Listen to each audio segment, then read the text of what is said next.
Sí, justamente hay un tema muy interesante que estamos atravesando una situación un poco atípica por el cultivo de la mandioca, ¿verdad? Yo soy ingeniero agroindustrial, egresado acá de la Universidad Católica. También trabajé como extensionista en la Municipalidad de Bellavista, el Consejo de Desarrollo en su momento, y hoy por hoy me dedico un poco a la docencia y técnico de la consultora Geoban. Trabajo en la parte ambiental, hago la parte de relevamiento de campo y demás cosas, así como trabajo con los clientes y demás situaciones que ameritan ese tema. Realicé mi maestría en netamente control biológico de enfermedades del cultivo de la mandioca. Siempre me apasionó el tema de la mandioca, me llamó mucho la atención. Suelo corregir también artículos científicos de otras universidades. Ya he corregido de Nigeria, de Gran Bretaña, también investigación de mandioca. Qué bueno. También un poquito dando algunas asesorías también a algunos profesionales de la región, acá entre Itapúa, Misión Argentina también, sobre el cultivo de la mandioca. ¿Sabemos mucho de la mandioca? Sí sabemos mucho, pero también desconocemos muchas realidades. ¿Por qué? Porque investigación en nuestra zona hay muy poco. Podemos contar con los dedos de la mano las investigaciones que tenemos en mandioca en nuestra zona. En el país es un poco diferente porque en la zona productora típica de mandioca en Paraguay tenemos la zona de Caguazú, San Pedro y demás, otro tipo de suelo, otro tipo de clima, otro régimen de comportamiento del agua que nosotros tenemos acá. Nosotros somos muy bendecidos en nuestra zona con el tipo de tierra que tenemos. Todo lo que vamos a plantar va a germinar y va a crecer. De ahí que no produzca su potencial y que desempeñe ya depende. Cuando vos echás un monte, quemás, hacer un rosado, desinfectar prácticamente, plantar la mandioca o cualquier cultivo va cesando. El tema empieza a aparecer cuando se hace cultivos sucesivos y cultivos extensivos, cuando plantamos en cantidades industriales. Nuestro conocimiento como productores muchas veces es muy básico porque solo los conocimientos que manejamos son conocimientos empíricos, ¿verdad? ¿Qué pasó de generación en generación? Abuelo plantaba así, entonces papá planta así, entonces yo voy a plantar así y así le voy a enseñar a plantar a mi hijo, ¿verdad? Hay varias técnicas de siembra de mandioca y nosotros usamos lo que conocemos nomás, y nuestros padres también manejan de esa forma, y generalmente se elige la parcela para mandioca, la parcela que tiene menos interés para otro cultivo comercial, porque el mandioca te guante, como se dice, ¿verdad? Entonces ahí empieza el tema. Otras veces se planta en la misma parcela año tras año la mandioca, no se hace una rotación, no se hace una aplicación de correctivo con cal agrícola, no se le planta abonos verdes. O sea, todo va por desconocimiento, no es porque uno no quiere hacer, uno no sabe, ese es el tema. Y para capacitarse en mandioca no es tan sencillo porque es un proceso. Cuando vos aprendiste a hacer algo y no aprendiste bien, es como que tenés que resetear, borrar toda la información mal que tenés y aprender. Eso depende ya del productor. El productor tiene que decir, yo quiero aprender a producir y voy a hacer bien y va a ver el resultado. Ahora, si quiere seguir haciendo la misma forma que hace, se va a encontrar con dificultades como está pasando hoy día, ¿verdad? Conocemos el sistema de producción de semillas, demás cosas. La gente guarda la semilla, a veces tapa con carpa, a veces le guarda la semilla en forma horizontal, y ahí ya lo empieza el problema. O sea, no es solo... hay una técnica. Hay una técnica que se tiene que utilizar, las ramas tienen que estar verticales, tienen que seleccionarse las mejores ramas, no es cualquier rama que sirve para semilla, tiene que tener una madurez fisiológica, y esa madurez fisiológica depende de qué variedad es. O sea, no es que porque es mandioca todos son iguales. Hay mandioca de ciclo precoz, hay de intermedio, corto, y hay mandioca larga, ¿verdad? De ciclo largo, que son más o menos 24 meses el más largo, mandioca de 2 años. Y el más corto tenemos 8 o 10 meses, ¿verdad? Nuestra zona tenemos un pequeño inconveniente que es el tema de las heladas, que no siempre se dan, ¿verdad? Últimamente no son muy fuertes las heladas, pero ahora, por ejemplo, tenemos en este mes de noviembre, tenemos un frío un poco atípico, ¿verdad? Esto afecta. Afecta. O sea, no es que le perjudica en sentido, pero hace que su ciclo sea más largo. Su desarrollo le detiene. La mandioca, los 3 primeros meses, él tiene que estar limpio la parcela, una vez que germina la mandioca. Y tiene que estar limpio.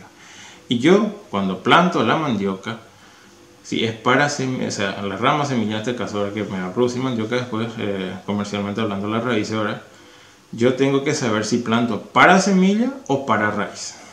O sea, nosotros hacemos doble propósito porque nunca hacemos comercial. Plantamos para semilla y después usamos en nuestra casa. Pero cuando vos mirás desde el punto de vista comercial, industrial y demás, hierba, hay que ya hacer con técnica de producción. Y mi semillero me va a dar 1 hectárea de semillero, máximo 6 hectáreas para 6 hectáreas de mandioca. O sea, no es que yo voy a usar, generalmente pues los muchachos que hacen, el productor se va, la rama tiene 2 metros y utiliza los 2 metros de rama semilla. Y por una batería, porque le golpea con el machete. Hay que clasificar entonces. Sí. Acá tenemos, por ejemplo, la parte basal y esta parte va hacia la parte aérea. Generalmente, acá tenemos las yemas. Con el machete se puede probar si se va a hacer en forma, vamos a decir, más manual, más convencional. Le damos un golpecito con machete, un cortecito, y si sale un poco la savia, más o menos hay cambuitas y nada. Entonces quiere decir que esa planta, esta rama está en buena calidad. En condición. Entonces, ¿qué voy a hacer? Voy a contar que tenga entre 5 a 7 yemas y ahí corto. Pero tengo que hacer un corte siempre y cuando la rama esté en buenas condiciones y sea una rama sana. Hago un corte limpio, no dañando, porque si yo daño, hay que recordar que esta es la semilla. Porque la mandioca se reproduce en forma clonal. No compramos semilla como la soja en grano, ¿verdad? En la rama, ¿verdad? Hay también la que se puede usar por medio de floración, pero eso ya es con conocimiento un poquito más de ingeniería genética y demás cosas, ¿verdad? Pues para nuestro chococue, va a usar, ¿verdad? Nuestro productor. Como dije, cuenta 5 a 7 yemas. Acá tenemos, por ejemplo, otro tipo, ¿verdad? Un poquito más junto están las yemas, ¿verdad? Hay variedades que presentan esta característica luego en forma, pero a veces hacia la parte aérea se presenta esta situación. Pero a nosotros nos interesa, como dije, 5 a 7 yemas. Vamos a contar 5, en caso de algunos 7. Bueno, vamos a cortar, más o menos puede variar. Por eso pues no es todo uniforme. No es que yo voy a decir 12 centímetros, 10 centímetros, depende de la variedad. Por eso yo tengo que conocer la variedad. En Paraguay tenemos más de 440 variedades tenemos de mandioca. ¿Tanto? Sí. Y tenemos lo que son para producción de almidón, tenemos lo que es para consumo en fresco y tenemos lo que es doble propósito, ¿verdad? Lo que es, por ejemplo, para producción de almidón, hay lo que son las variedades amargas, ¿verdad? Que tiene alto contenido de ácido cianhídrico, ¿verdad? Que va más o menos... ¿Qué es el ácido cianhídrico? El ácido cianhídrico viene cuando uno saca la cáscara de la mandioca generalmente y deja afuera, no lava enseguida, uno nota una característica que se va tornando medio azulado. Ese vestigio, ¿verdad? Entonces, vamos a lavar la mandioca, pero ¿qué pasa? La mandioca amarga, la mandioca dulce que nosotros utilizamos para consumo, ese tiene en la cáscara. Por eso la mandioca amarga tiene dentro de la raíz. Por eso el tema es para fines industriales netamente. ¿Qué hacemos con la mandioca amarga? La mandioca amarga se usa para controlar insectos, para controlar marandobá también. Entonces plantamos 5 liños de mandioca, vamos a decir doble propósito, ¿verdad? Para consumo de industria, y después le plantamos un liño de la variedad amarga. Pero hay varias técnicas de producción que, como siempre dije, el productor a medida que va capacitándose va a aprender. Hay que destinarle, o sea, no es pues tan simpático y enfrentarle al productor y decirle estás haciendo mal. Él está haciendo. Hay que buscar la forma de que quiera aprender a mejorar su sistema de producción. Tenemos variedades que, como dije, ciclo corto, intermedio y largo, ¿verdad? Precoz lo más cortito, ¿verdad? Son variedades algunas que llegan a 5, 10, 15, 20, hasta 40 hay registro por ciento del porcentaje de almidón. Pero eso va a variar en qué momento yo cosecho la mandioca. En los meses de junio y julio en nuestra zona tiene más contenido de almidón. Y depende también, como dije, ya si completó su madurez fisiológica, depende otra vez qué variedad es. Cada variedad tiene su ciclo, ¿verdad? Sí, hay características, por ejemplo, de mandioca que forman un solo tallo recto, otras que tienen horquetas. Ah, sí, sí, El sí. yoque tapado. Típico. Y algunos sí que germinan, cuando germinan 3, por ejemplo. O sea, cada variedad tiene su característica, su tipo, su color de raíz, la cáscara, la cantidad. Hay, por ejemplo, que tiene raíces largas, otra que tienen raíces muy juntas, raíces cortas. Esos son fáciles, por ejemplo, para arrancar, ¿verdad? Otro tema, nuestro suelo, por ejemplo, para producción de mandioca. Hablamos de Itapú, en la colonia, sí, ¿verdad? estamos hablando acá. Vamos a hacer un poco la parte técnica, la parte, vamos a decir, más agronómica del cultivo. ¿Qué le conocemos a la mandioca? ¿Qué sabemos de la mandioca? Bueno, que se planta más o menos en septiembre, octubre, se planta y si tenemos suerte para Navidad, año nuevo, podemos cosechar mandioca nueva. Eso es lo que siempre está en la cabeza de nuestro productor, ¿verdad? Y por ahí cuando no se ablanda más, vamos a hacer almidón o cambiamos nomás la variedad. Eso es lo que hacemos. Cambiamos la variedad y llega a una parcela y tenés 10 variedades de mandioca. Mira la parcela y te desparejo pajla y mandiota. No es así que vos mirás y es par, no es uniforme. Y para que sea uniforme, como dije, usas 5 a 6 nomás. Porciones de tallo. Entonces, si plantaste, depende de qué variedad, ¿verdad? Que puede ir de 10.000 hasta 20.000 plantas por hectárea. Parejo va a ser tu parcela. Sí. Vos te vas ahora a mirar todo, uno más alto, más bajo. Otra cosa también, no se le fertiliza. Abono químico, cero. Y abono orgánico, si hay suerte. Cobertura, tampoco se le hace. O sea, no hace falta que entremos a meterle riego y demás cosas, pero los cuidados culturales para empezar. Cuando el productor quiere hacer, generalmente dice, nos trajeron una nueva variedad que rinde más y planta en la misma parcela que estaba plantando hace años. Asupamos que la parcela, el suelo ya está enfermo. Y es lo que está aconteciendo ahora, ¿verdad? Y sí, justo, porque hay muchos problemas últimamente. Sí, justo coincide. Cuando el suelo está enfermo y se dan unas condiciones climáticas atípicas, como tuvimos una sequía, empiezan a aparecer los problemas. ¿Estamos preparados? Yo diría más o menos. ¿Por qué? Porque cuando se pierde todas las semillas, se enferma todo, macrofomina, así que a patada, es un hongo que ataca los tallos, ¿verdad? Cuando una semilla es sana, vos mirás, el desarrollo de la planta en parcela las hojas son verdes, verde mate, así, parecido ahí, ¿verdad? El color de los peciolos depende de la variedad, por ejemplo, van de rojo a algunos que son incoloros, casi otros más verdes.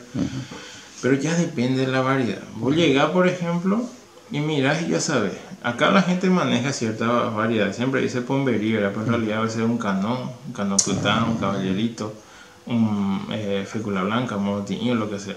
Pues es pomberí. Ahí lo que tiene raíz negra es Concepción. Mandió con cheque, si no tacuara, ¿verdad? Si crece algo ya tacuara. Yo cambia por el ajeno. Entonces de ahí ya lo empieza el tema. Y los conocimientos, ¿quién sabe de cómo se comporta esa variedad? El productor sí sabe. ¿Sabe cuál? Que ese más o menos su ciclo de 11, 12 meses, o 8 meses, o 14 meses, él sabe. Pero ese no está documentado, no está escrito. Y eso es lo que falta. Falta hacer investigaciones, falta conocer qué variedades son. Entonces va a hacer tu programación de cultivo si es para fines industriales. Ahora, el problema principal ya llega luego para el consumo en fresco. El otro día estuvimos hablando, tiempo atrás uno compraba la empanada y te regalaban la mandioca junto, ¿verdad? Sí. Y ahora si llevamos la mandioca pelada en los supermercados ya se vende más caro incluso que la papa. 7.200, 7.500 el kilo se está vendiendo mandioca pelada, ¿verdad? Y la papa 4.500, 5.000, ¿verdad? O sea que porque está en falta. Y la mandioca, como dije, dependiendo qué variedad, tenemos variedades que rinden 22.000, 28.000, 30.000, 40.000, 50.000, 60.000 y su potencial va incluso hasta los 150.000, un poquito más. Siempre y cuando le fertilizas, usas buena semilla, hacer control biológico, control cultural en todo caso, cuidar de los insectos y demás. El problema, por ejemplo, la mosca blanca en sí no es el problema. Solo que él se alimenta de la savia de la planta, perfora las hojas y demás, y ahí entra el hongo. Y ahí entra el hongo. Pues le facilita, ¿verdad? Sí, los microorganismos que después empiezan a causar problemas, ¿verdad? Que daña la parte, nuestra parte importante que no hay que dejar de lado, son las ramas, que eso va a ser la semilla para el año que viene. De ahí depende Depende de ahí ya el éxito. En cualquier actividad agrícola que uno haga, cualquier cultivo, El 50% del éxito ya lo está en la semilla. Si tu semilla es de calidad, vas a tener éxito. Y las condiciones climáticas es porque te tienen que acompañar, ¿verdad? Sabemos, por ejemplo, que para producir 1 tonelada, 1000 kilos de raíz de mandioca, la mandioca extrae del suelo 4 kilos 400 más o menos de nitrógeno, unos 670 gramos de fósforo y 3 kilos 700 de potasio. Todo eso extrae la raíz. Sí, bueno, o sea, ese él saca la mandioca del suelo, ¿verdad? Imagínate, año tras año y no le fertilizas. Él necesita, y si quieres producir 10.000, multiplica por 10. Sí. Si quieres producir 40, multiplica por 40. ¿Qué nos lleva a eso? Si vamos a multiplicar, por ejemplo, para 50.000 kilos, vamos a multiplicar por 50. Necesito 5 por 4, 20. 220 kilos de nitrógeno ya necesita. ¿Por hectárea? Por hectárea. Ya. Para 50.000 kilos, hipotéticamente hablando, ¿verdad? Eso es lo que él va a necesitar. Va a necesitar 600 gramos más o menos, 45 a 50 kilos de fósforo y unos 160 kilos de potasio por ahí. NPK, nitrógeno, fósforo, potasio, macronutrientes. ¿Y quién te dice eso cuando vos plantas tu mandioca? Vos plantás nomás, ¿verdad? Y si en el suelo hay disponibilidad, va a crecer, va a ser lindo y pon atención. Ahora, cuando entramos en gallinaza, entramos en estiércol de cerdo y de vaca, bosta de vaca para hacer orgánico, ese va a estar disponible, pero recién 8 a 10 meses después. El químico puede estar automáticamente disponible. ¿Qué pasa? Si yo fertilizo mucho químico, yo tengo que saber que en algún momento mi suelo se vaya acidificando también. Tengo que corregir con un análisis de suelo aplicando cal agrícola. El suelo que le gusta a la mandioca está más o menos en un pH de 6 a 7,5 se maneja más o menos. O sea, vos tenés que conocer también las condiciones del suelo. Hacerle una cobertura primero con avena y cuando está más o menos en 20 o 30 centímetros de alto, le rolar, le seca y le deja para cobertura. Entonces hay puntín, limpio, o sea, tu siembra directa encima. Si vas a hacer, por ejemplo, son técnicas que el productor hoy por hoy desconoce. Y él dice, ¿para qué voy a invertir si al final no compensa? Compensa si haces bien en tiempo y forma y conocer la variedad. Tienes que conocer la variedad. No necesitas tener 50 variedades, no vas a tener que conocer 2, 3 y hacer tu cultivo programable en el año. Aplicando toda esta técnica que estamos hablando, ingeniero, el resultado se ve en la cosecha, ¿verdad? Sí, en la cosecha, en la ganancia y en el bolsillo. Afecta ¿En cuánto tiempo? Desde la siembra. Y si vos lo primero que tenés que hacer antes de sembrar y hacer un análisis de suelo para ver en qué condición está tu suelo. Y ahí te va a salir si está ácido, puede corregir un poquito, llevarle al pH ideal que necesita la mandioca, hacer incorporación y hacer una siembra. Otra cosa, ahí te das cuenta, la semilla ya está enferma.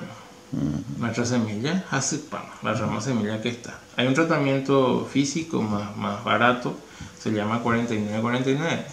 Sumergir por 49 minutos en 49 grados de temperatura de agua las ramas, que va a ser para mi semilla. Entonces es sanearla de variedad. Claro. Ese es uno, ¿verdad? Después está la parte que puedo usar controladores biológicos, tricoderma y demás para hacer tranquilamente, porque va bajo suelo. Usar químico directamente en algo que va, es una semilla que después la raíz vamos a cosechar, no es muy recomendable usar fungicidas químicos. Se hace, pero no es lo muy recomendable. Hay que trabajar primero sanear el suelo. Y si hay una parcela que ya se plantó 20 años, 30 años mandioca, en Boputula no mandioca. O sea, sembrarle un abono verde, o si no, en todo caso, hacer maíz. 2 años más o menos que trabajes tu calcario y demás cosas que le aplicaste y después sembrar. O sea, lo importante en la mandioca es que hay que hacer también rotación. Nuestra gente muchas veces piensa que es rotación, plantee mandioca, después maíz, mandioca. Ese tampoco es rotación, ese es sucesión. Igual que hacer soja, trigo, soja, trigo, soja, trigo. Ese no es rotación, ese es sucesión. Entonces hay que ir haciendo esa parte y, como dije, hay que ir a estar abierto a aprender. No decir ya poco ahí y ahí ya lo empieza el tema. Estás haciendo mal, y como le decía al productor, ella puede ahí niño, pero puedes mejorar, ¿verdad? O sea, no es tan sencillo también al técnico que le va a visitar al productor si el productor va a estar a la defensiva, ¿verdad? Porque él con lo que tiene que hacer. Claro, sí, él es el protagonista. Sí, yo siempre cuando me voy a dar charlas y demás sobre ese tema, yo lo que necesito es que ellos sepan y que ellos apliquen lo que sepan. Claro, Ese depende del éxito. Ahí en la práctica, ¿verdad? Uno le puede guiar, le puede mostrar y todo al final, pero él tiene que estar convencido de que su sistema que está haciendo hoy por hoy no está bien y que tiene que depender de él para mejorar. Si nosotros hacemos soja como hacemos mandioca, vamos a cosechar 400 kilos de soja por hectárea a su pata. Imagínate si no fertilizada la soja, si no hace cobertura, si no aplica defensiva, si no, o sea, ¿dónde vamos a parar, verdad? Total. Y con la mandioca nada de eso se hace, se desconoce luego para empezar. Sí, ingeniero, ¿Sí? Con todo esto que estamos hablando, la experiencia que tenés como profesional y conocedor de todo esto, hay productores que aplican toda esta técnica para obtener el resultado que se espera. Bueno, hay que entender que cuando va a empezar a trabajar... Hablamos comercialmente de eso, ¿eh? Sí, hablando desde el punto de vista comercial, el que aprendió y hizo su cálculo en 2 o 3 años, sí. El que quiere aplicar todo y solucionar un problema que viene arrastrando 30 años en un año, tenés que hacer un proceso mínimo de 2 o 3 años y vas a ver el resultado. Pero en el primer año a veces te viene una sequía y el productor ya se picha o se dice no funciona, ¿verdad? O sea, tampoco a ese punto, a ese extremo. Lo que sí se quiere conseguir es, por ejemplo, hacer que el productor aprenda la técnica correcta y después él solito va a hacer. No hace falta que yo me vaya a capacitarle siempre.